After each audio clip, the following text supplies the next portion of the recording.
अस्सलामुअलैकुम। मेरा शौहर बहुत ही अच्छा और मेरा ख्याल रखने वाला था। यूं तो हमारी शादी को फकत 3 महीने ही हुए थे, मगर इन 3 महीनों में मेरे शौहर ने मुझे हर किस्म की खुशी दी थी। रुपए पैसे की कोई कमी थी ही नहीं। मुझे अपने फैसले पर फख्र होता था कि मैंने कामिल के साथ शादी की थी। लेकिन कुछ दिनों से मेरा शौहर बड़ी अजीब सी हरकतें करने लगा था। उसके तौर तरीके भी बदल चुके थे, यहां तक कि वो शदीद गर्मी में भी कंबल ओढ़ कर फिरता रहता और पूरी रात बाथरूम में गुजार देता। मैंने उससे वजह पूछी तो वो गुस्से में आ गया। अब मुझे शौहर की तबीयत की फिक्र होने लगी थी, इसीलिए मैंने खामोशी में ही बेहतरी समझी। मैंने सोचा कि खुद ही शौहर का राज मालूम कर लूंगी। जैसे ही रात हुई और मेरा शौहर बाथरूम में चला गया तो मैंने दरवाजा खोल दिया। सामने का मंजर देखकर तो मुझे अपनी आंखों पर यकीन ही नहीं आ रहा था। क्या कभी ऐसा भी हो सकता है? क्योंकि वहां तो मेरा नाम हमना है। कामिल के साथ 3 माह पहले ही मेरी शादी हुई थी। कामिल ने शादी की रात ही मुझे कह दिया था कि हमना, मैं जानता हूं कि तुम अभी बहुत कम उम्र हो। 16 साल उम्र होती ही कितनी है। मैं ये भी जानता हूं कि अभी तुम थोड़ी सी कम अकल हो, लेकिन इस सब के बावजूद मैं तुम्हें अपने घर की मलका बना रहा हूं। तुम जहां जी चाहे उठो बैठो, खाओ पियो, जहां जी में आए आओ जाओ। बस हमारे कमरे के अटैच बाथरूम में मत जाना। उसका काम बीच में ही रह गया था, ये चालू नहीं हुआ अभी। लेकिन तुम फिक्र मत करो, मैं कुछ ही अरसे तक इसकी मरम्मत करवा लूंगा, तब तुम ये बाथरूम इस्तेमाल कर पाओगी। ये मैं हमेशा बंद रखता हूं, इसी वजह से इसमें मकड़ियां बहुत हैं और बाहर के रोशनदान से छिपकलियां भी दाखिल हो गई हैं। तुम इस बाथरूम का दरवाजा हरगिज मत खोलना, नहीं तो वो छिपकलियां हमारे रूम में दाखिल हो जाएंगी और तुम्हें बिला वजह जहमत होगी। मैंने एकदम ही झुंझुरी ली थी। मैंने गुस्से से अपने शौहर की जानिब देखा और कहा, शादी की पहली रात ही छिपकलियों का जिक्र करना जरूरी था? वो हंसने लगा और बोला, सिर्फ खबरदार करने के लिए बात छेड़ ली है। उस रात कामिल ने मुझसे जो अहद किए थे वो सब के सब पूरे भी किए थे। कामिल हर काम में मुझसे मशवरा लेता था, मुझसे पूछे बिना कोई काम नहीं करता था। मेरे अब्बू ने आज तक मेरी अम्मी की राय को कभी अहमियत नहीं दी थी। अगर अम्मी किसी मसले पर अपनी राय दे देती तो अब्बू भड़क उठते थे कि तुमसे किसने पूछा है, तुम औरत जात हो, औरत तो होती ही कम अकल है, तुम मर्दों के मामलात में मत पड़ा करो, जाओ अपना चूल्हा संभालो। अब जब मेरा शौहर मुझसे कोई राय लेता तो मुझे अपने शौहर की बड़ी कदर होने लगती। सब कुछ ठीक चल रहा था, मगर एक दिन कामिल ऑफिस से आए तो अलमारी की सारी चीजें निकालकर जमीन पर फेंक दी और कंबल निकालकर ओढ़ लिया। मैं जो एसी चलाकर बैठी थी अपने शौहर की इस हरकत पर चौंक गई और बोली, कामिल आपको क्या हुआ है? वो बोले, हमना, मुझे बड़ी सर्दी लग रही है, मैं बाथरूम में जा रहा हूं। मैंने उनका हाथ पकड़ लिया और कहा कि आप यहीं रुक जाएं, मैं एसी बंद कर देती हूं। उन्होंने नफी में सर हिलाया और कहा, बाथरूम के दरवाजे पर दस्तक मत देना। इतना कहकर वो बाथरूम में चले गए थे। मैं कामिल की फिक्र में हलकान हो रही थी कि बैठे बिठाए इन्हें क्या हो गया है। वो किस तरह बाथरूम में बैठे होंगे, वहां तो कीड़े मकोड़े और छिपकलियां होंगी। मैं झुरझुरी लेकर ही रह गई थी। मैंने वो सारी रात बेड पर बैठकर गुजारी थी। नींद एक लम्हे के लिए भी नहीं आई थी। फजर की अजान हुई तो कामिल कमरे में आ गए। मैं भागकर उनके पास गई और बोली, क्या बात है कामिल, आप ठीक तो है ना? उन्होंने सर हिला दिया था। वो बोले, हमना, क्यों फिक्र कर रही हो, मुझे क्या होना है, बस जरा सी सर्दी लग रही थी। फिर वो कंबल को तय करके अलमारी में रख के बेड पर लेटकर सो गए थे। नींद मुझे अभी भी ना आई थी। फिर मैं फजर की नमाज पढ़कर नाश्ता बनाने लगी। कामिल तैयार होकर ऑफिस चले गए थे। कामिल के घर में सिर्फ हम दो नफूस ही रहते थे। कामिल के आगे पीछे कोई नहीं था, मैं ही उनके लिए सब कुछ थी। इसीलिए वो मुझे इस कदर मान देते थे कि कोई हद नहीं। आज मैंने इसी नहीं चलाया था। मैं नहीं चाहती थी कि मेरे शौहर को मेरी वजह से किसी किस्म की परेशानी का सामना करना पड़े। लेकिन जब वो ऑफिस से आए तो सीधा अलमारी की जानिब भागे और कंबल निकालने लगे। मैंने जल्दी से पंखा भी बंद कर दिया था, मगर कामिल ये कहकर कि बड़ी सर्दी लग रही है फिर से बाथरूम में घुस गए थे। मैंने अपना सर थाम लिया था। पंखा बंद किए हुए फकत 2 मिनट ही गुजरे थे कि मेरा पूरा जिस्म पसीने से शराबोर हो गया था। मैं तो इस बात पर ही हैरान थी कि सर्दी कैसे लग सकती है। कामिल की फिक्र में घुल घुल कर मेरा बुरा हाल हो चुका था। मैंने सोचा कि मैं क्यों बिला वजह खुद को अजियत दे रही हूं। आज जब कामिल ऑफिस से आएंगे तो मैं उनसे दो टोक बात करूंगी।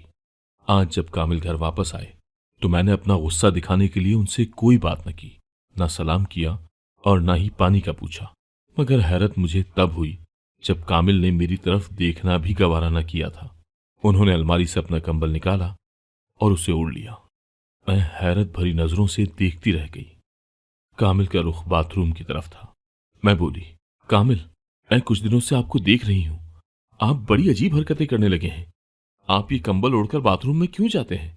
जून का महीना है, इस महीने में तो दुपट्टा भी लेने को दिल नहीं करता। आप तो पूरा कंबल ओढ़ लेते हैं। कामिल के माथे पर बल पड़ गए। वो बोले, हमना, इसमें अजीब बात क्या है? मुझे सर्दी लगती है इसलिए कंबल ओढ़ लेता हूं। तुम मेरे मामलात में मत गुस्सा करो। मैं जो करता हूं मुझे करने दो। मैं तो अपने शौहर के लहजे पर ही हैरान रह गई थी। उन्होंने तो आज तक मेरे साथ इस लहजे में बात नहीं की थी। वो तो हमेशा ही मुझे बहुत इज्जत देते थे, बहुत प्यार से रहते थे। मुझे एकदम ही फिक्र हुई कि कहीं उनकी तबीयत तो खराब नहीं हो गई, जो जून जैसे महीने में उनको सर्दी लगने लगी है। मैं जल्दी से उठी और उनके पास चली गई। मैं बोली, कामिल, आपकी तबीयत तो ठीक है ना? कामिल एकदम ही चिल्लाए थे, नहीं, तबीयत कहाँ ठीक है मेरी, मैं तो पागल हो गया हूं। तुम यही कहना चाहती हो ना? हमना, अब मैं बाथरूम में जा रहा हूं। तुम दरवाजा खटखटाने की कोशिश मत करना, आ गई समझ? अब मैं क्या कहती, वो तो पहले ही मुझे खाने को दौड़ रहे थे। कामिल बाथरूम में घुस गए तो मेरी आंखों में आंसू आ गए थे। आज तीसरा दिन था उन्हें ये अजीब हरकतें करते हुए। न जाने किस मनहूस की नजर लग गई है मेरी खुशियों को। मैं गमज़दा हो गई थी। यूं ही रोते हुए मेरी आंख लग गई थी। अचानक मुझे लगा जैसे कोई चीज मेरे पैरों से टच हुई हो। फिर मुझे किसी के सिसकने की आवाज आने लगी तो मैं घबरा कर उठ बैठी थी। और ये देखकर तो मेरी हैरत की इंतहा ही न रही कि मेरा शौहर मेरे पांव को पकड़कर रो रहा था। मैं जल्दी से अपने शौहर के पास जा बैठी और बोली, कामिल, क्या हुआ है? आप रो क्यों रहे हैं? वो बोले, हमना, कल मैंने तुम्हारा दिल दुखाया था ना, अब मुझे अपनी गलती का एहसास हो गया है। तुम मुझे माफ कर दो, नहीं तो मुझे एक पल के लिए भी सुकून नहीं आएगा।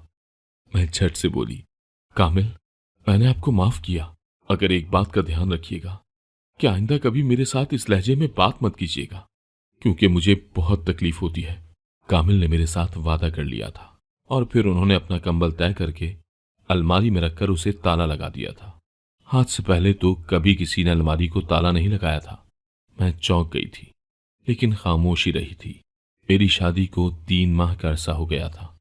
यह अरसा किसी से जान पहचान बनाने के लिए बहुत होता है, मगर मुझे तो कामिल के सिवा किसी और चीज की होश ही नहीं थी। मैं तो सारा दिन उनके मुताल्लिक ही सोचती रहती थी, और जब वो ऑफिस से आते तो हम घूमने के लिए निकल जाते। मुझे तो कुछ इल्म ही नहीं था कि हमारे आस पड़ोस में कौन रहता है। अगर मैं किसी के मुताल्लिक कुछ जानती होती तो इस कड़े वक्त में किसी से तो मदद मांगने के काबिल होती। मैं इस शहर से बिल्कुल अनजान थी। इस शहर में मैं फकत एक शख्स को जानती थी, उस शख्स को जो अगर कभी हादसाती तौर पर मेरे सामने आ जाए तो मेरे मुंह पर थूकना भी पसंद न करे। आज बड़े वक्तों के बाद मुझे उस मेहरबान की याद आई थी। मैं जमीन पर बैठकर फूट फूट कर रो दी थी। मैं हमना अपने वालिदैन की बहुत ही लाडली बेटी हूं। मेरा ताल्लुक पाकपतन के पास ही एक पसमानदा से गांव से है। हमारे गांव में लड़कियों का स्कूल सिर्फ 8वीं जमात तक का ही था। पढ़ाई से मुझे कोई खास लगाव था ही नहीं। मेरा तो दिल करता था कि 5वीं के बाद ही तालीम को खैरबाद कह दूं, क्योंकि मेरी अक्सर सहेलियों ने अपनी तालीम बीच में ही छोड़ दी थी। अब वो या तो सारा सारा दिन खेलती थी या फिर माँ के साथ घर के कामों में हाथ बटाती थी। मेरे अब्बू चूंकि गांव के चौधरी थे, इसलिए हमारे घर नौकरानियों की पूरी फौज भरती थी। जाहिर है अम्मी मुझसे घर के काम तो ना करवाती, इसीलिए मैंने पढ़ाई छोड़ने के लिए एड़ी चोटी का जोर लगा लिया था। लेकिन मेरे अब्बू हरगिज न माने। उन्हें अपनी औलाद को पढ़ाने का बहुत शौक था। भाई को भी उन्होंने शहर आला तालीम हासिल करने के लिए भेज रखा था। खैर, अल्लाह अल्लाह करके मेरी 8वीं जमात के पेपर हुए और मैं घर बैठकर रिजल्ट का इंतजार करने लगी थी। अब मैं सारा सारा दिन खेलती रहती थी। मुझे शहर देखने का बहुत शौक था। टीवी पर बड़ी बड़ी इमारतें और कुशादा सड़कें देख देख कर मेरा शौक मजीद बढ़ गया था। मैंने अब्बू से जिद लगा ली कि मैंने तो हर सूरत में शहर देखना ही देखना है। अब्बू को मेरी जिद के आगे हथियार डालने ही पड़े थे। उन्होंने मुझे और 3 मुलाजमाओं को घर की गाड़ी में शहर भेज दिया था। अली भाई ने मेरा बड़ा पुरतपाक इस्तकबाल किया था। उन्होंने मुझे शहर का कोना कोना दिखा दिया था। मैंने अली भाई से जिद करके मोबाइल फोन भी खरीद लिया था। एक दिन अली भाई घर पर नहीं थे तो मैंने अपनी मुलाजमा से कहा कि मुझे मेट्रो में सफर करने का बहुत शौक है, तुम मेरे साथ चलो। वो पहले पहल तो डरी, लेकिन जब मैं गुस्सा करने लगी तो वो मेरे साथ जाने के लिए तैयार हो गई थी। मैं अपने साथ सिर्फ एक मुलाजमा को ही लेकर गई थी। मेट्रो में मेरी नजर एक लड़के पर पड़ी। वो मुझे देखकर मुस्कुरा रहा था। वो लड़का मुझे बड़ा अच्छा लगा था। मैं उस वक्त बिल्कुल आजाद थी। मुझ पर ना माँ का पहरा था और ना ही भाई का। मैंने अपने दिल की और उसे देखकर जवाबी तौर पर मुस्कुराने लगी थी। मेरे इस तरह मुस्कुराने से उस लड़के को शय मिल गई थी, इसीलिए उसने एक कागज पर अपना नंबर लिखकर मेरी काम वाली से नजर बचाकर मेरी जानिब फेंक दिया था। मेरा दिल जोर जोर से धड़कने लगा था, लेकिन फिर मैंने खुद को पुरसुकून कर लिया कि ये तो शहर है, यहां तो ऐसी छोटी मोटी चीजें होती रहती हैं। मैंने वो नंबर उठा लिया था।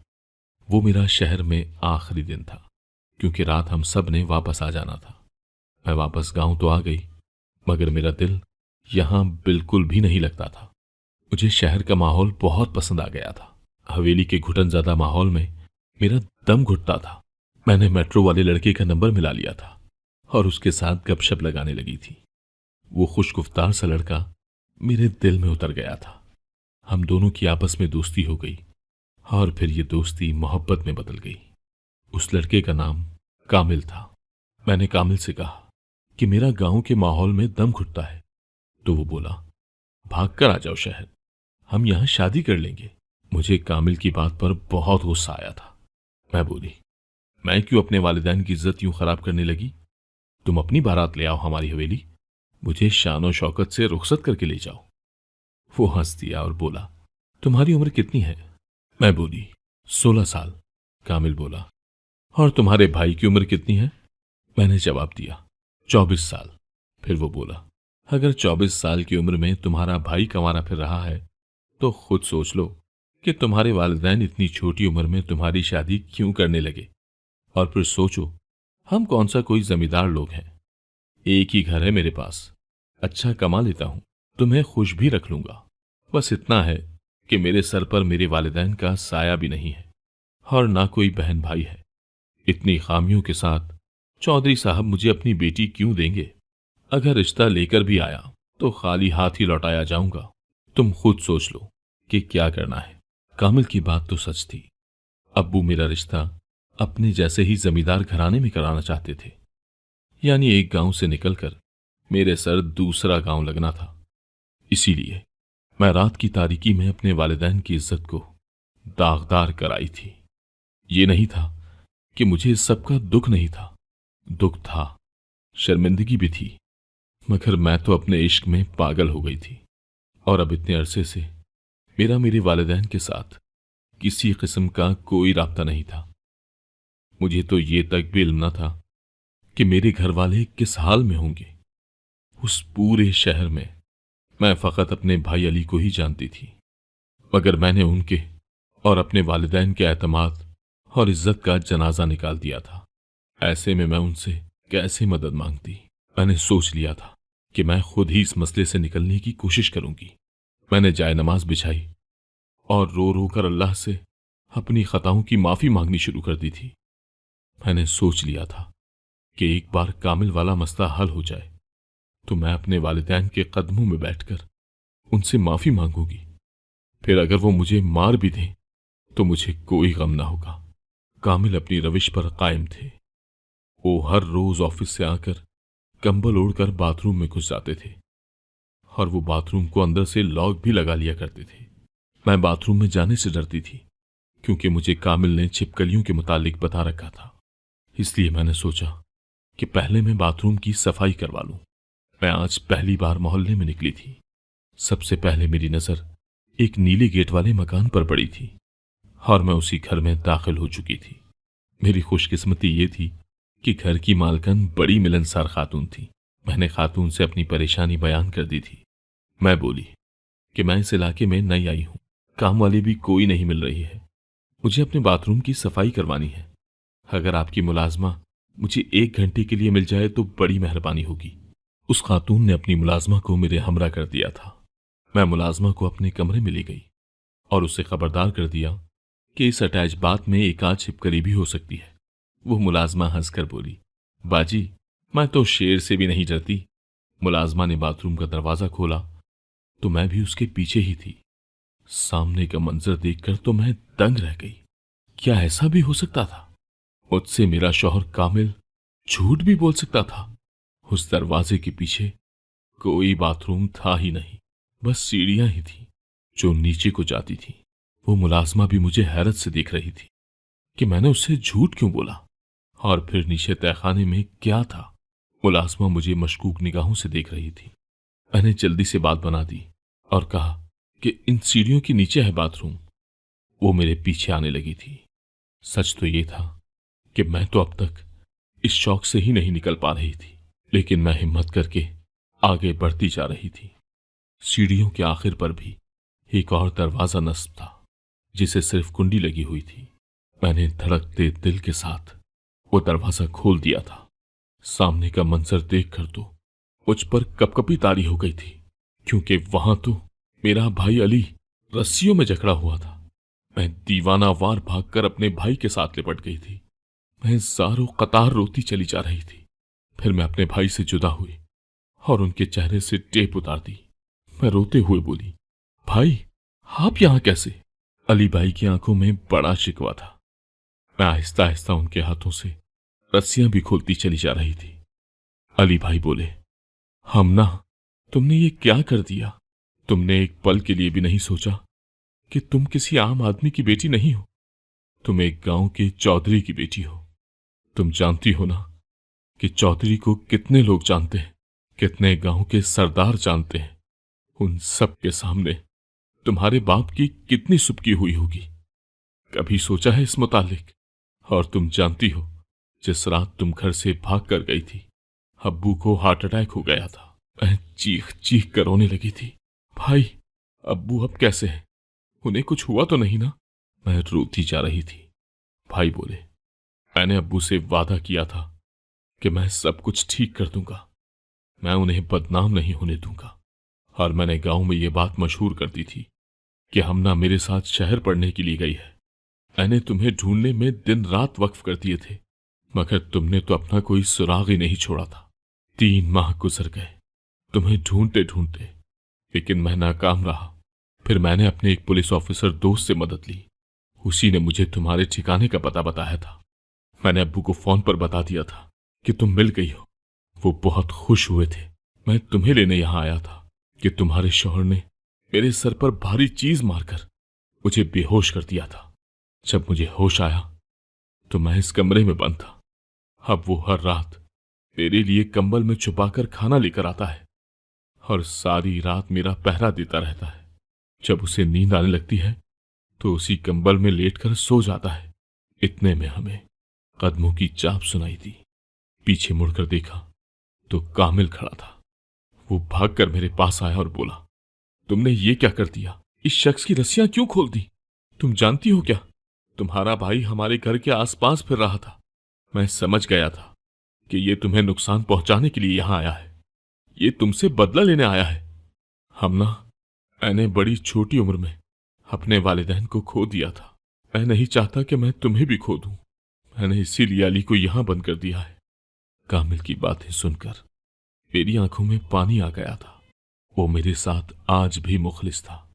मैंने उसे भाई की सारी रुदात सुना दी थी, मगर वो मुझे भाई के साथ जाने की इजाजत नहीं दे रहा था। वो मुझे खोने से डर रहा था। अली भाई ने कामिल को जबान दी थी कि वो मुझे सही सलामत उससे दोबारा मिलवा देंगे। अली भाई मुझे अपने साथ ले गए थे। अम्मी अब्बू ने मुझे देखते ही गले से लगा लिया था। मुझसे कोई गिला शिकवा तक न किया था, लेकिन मैं अब्बू के कदमों में गिरकर बड़ी देर रोती रही थी। अम्मी के आगे भी हाथ जोड़ दिए थे। उन्हें इस बात की ही बड़ी खुशी थी कि मैं उनके पास वापस आ गई हूं। अली भाई ने अब्बू के सामने कामिल की तारीफ की थी। वो बोले, हमना का तरीका गलत था, मगर इसने अपने लिए हीरा ढूंढा है। वो बहुत अच्छा इंसान है। और फिर तयशुदा मंसूबे के मुताबिक पूरी धूमधाम से मेरी बारात आई और अब्बू ने मुझे इज्जत के साथ रुखसत कर दिया था। इस तरह अब्बू की इज्जत भी बच गई थी। अब मेरी जिंदगी में सब कुछ अच्छा है। कामिल बहुत ख्याल करते हैं मेरा। मैं अपने वालिदैन से मिलने भी जाती रहती हूँ। मैं अपनी पहली औलाद को जन्म देने वाली हूँ, मगर मेरा गलत कदम मुझे बहुत डराता है। अगर मैंने भी बेटी को जन्म दे दिया और उसने भी घर से भागकर शादी कर ली तो इससे आगे बहुत से सवाल मुझे तड़पा देते हैं। काश मैं एक गलत कदम ना उठाती और अपने वालिदैन से बात करके सही तरीके से रुखसत हो जाती, तो आज मुझे ये वसवसे ना सताते। अगर आपको आज की कहानी पसंद आई है तो वीडियो को जरूर लाइक कीजिएगा और अपने दोस्तों के साथ भी शेयर कीजिएगा। और हां, अगर आपने अभी तक हमारा चैनल सब्सक्राइब नहीं किया तो जरूर सब्सक्राइब करें। मिलते हैं कल एक नई और दिलचस्प कहानी के साथ। अल्लाह हाफिज।